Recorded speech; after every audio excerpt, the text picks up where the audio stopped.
దాంతో పాటు రోజు పొట్టి శ్రీరాములు గారి యొక్క జయంతి కార్యక్రమం ఈరోజు పొట్టి శ్రీరాములు గారి యొక్క జయంతి కార్యక్రమం కాంగ్రెస్ పార్టీ ఆర్య వైశ్యుల వ్యతిరేక పార్టీ కాంగ్రెస్ పార్టీ దళిత వ్యతిరేక పార్టీ కాంగ్రెస్ పార్టీ పొట్టి శ్రీరాములు గారు తెలంగాణ వ్యతిరేకి కాదు. ఆయన మద్రాసులో పుట్టినప్పటికీ ఆంధ్రప్రదేశ్ మద్రాస్ రాష్ట్రంలో ఉన్నప్పుడు ఆంధ్రప్రదేశ్ ను మద్రాసు నుంచి వేరు చేయాలని చెప్పి ఉద్యమం చేసి అసూలు బాసిన వ్యక్తి తప్ప తెలంగాణకు వ్యతిరేకంగా పోరాటం చేసిన వ్యక్తి కాదు పొట్టి శ్రీరాములు గారు. ఇవాళ హరిజనులను దేవాలయాలకు రానియని పరిస్థితిలో ఆ కాలంలో హరిజనులందరికీ దేవాలయంలో ప్రవేశం కల్పించాలని చెప్పి దీక్షలు చేసినటువంటి గొప్ప వ్యక్తి పొట్టి శ్రీరాములు గారు. ఇలా మహాత్మా గాంధీ గారిని ఒప్పించి హరిజనులకు దేవాలయాల్లో ప్రవేశం కల్పించాలని చెప్పి శాసనం చేసిన గొప్ప వ్యక్తి పొట్టి శ్రీరాములు గారు. వాళ్ళ గాంధీ మహాత్ముడే చెప్పాడు. పొట్టి శ్రీరాములు గారు ఎమర్జెన్సీ అప్పుడు ఉద్యమ స్వాతంత్ర్య పోరాటంలో 3 సార్లు జైలుకు పోయాడు. ఆంధ్ర రాష్ట్రం కోసం ఉద్యమం చేసిన వ్యక్తితో పాటు ఈ దేశం కోసం దేశం యొక్క స్వాతంత్ర సమరంలో పోరాటం చేసిన వ్యక్తి పొట్టి శ్రీరాములు గారు. గాంధీ మహాత్ముడే చెప్పారు. పొట్టి శ్రీరాములు గారు వ్యక్తి అటువంటి వ్యక్తి ఇటువంటి పొట్టి శ్రీరాములు గారి వ్యక్తులు ఒక 10 మంది ఉంటే 1 సంవత్సరం ముందే స్వాతంత్రం వచ్చేదని చెప్పారు. వాళ్ళు గాంధీ మహాత్ముడే చెప్పాడు. అటువంటి గొప్ప వ్యక్తి వాళ్ళు అటువంటి గొప్ప వ్యక్తి తెలుగు విశ్వవిద్యాలయం పేరు పొట్టి శ్రీరాములు గారి పేరు ఉంటే ఆయన ఆంధ్ర రాయలసీమ అని చెప్పి మన రాష్ట్ర ముఖ్యమంత్రి గారు ఆయన పేరు తీసేసి సురవరం ప్రతాపరెడ్డి గారి పేరు పెట్టాడు.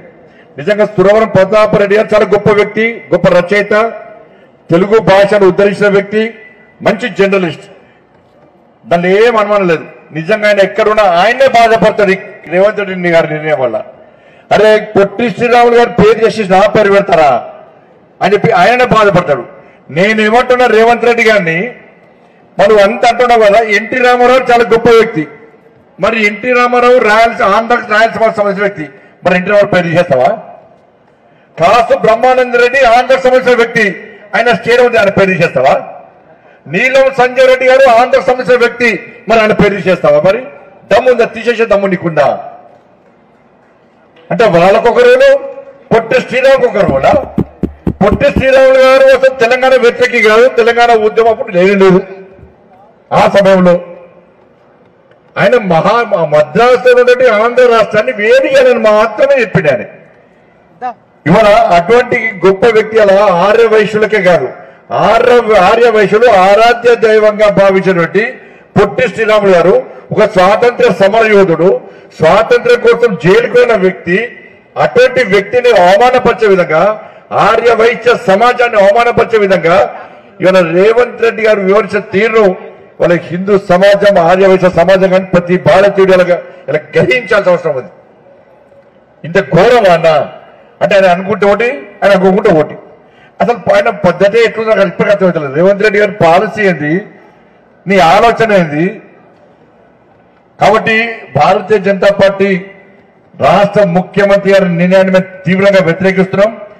ఆర్య వైశ్యులను, హరిజనులను ఇది అవమానించినట్టే. ఇవాళ నీకు దమ్ముంటే నేను చేసిన సవాలు స్వీకరించే దమ్ము నీకుందా రాష్ట్ర ముఖ్యమంత్రి గారు చెప్పాలి.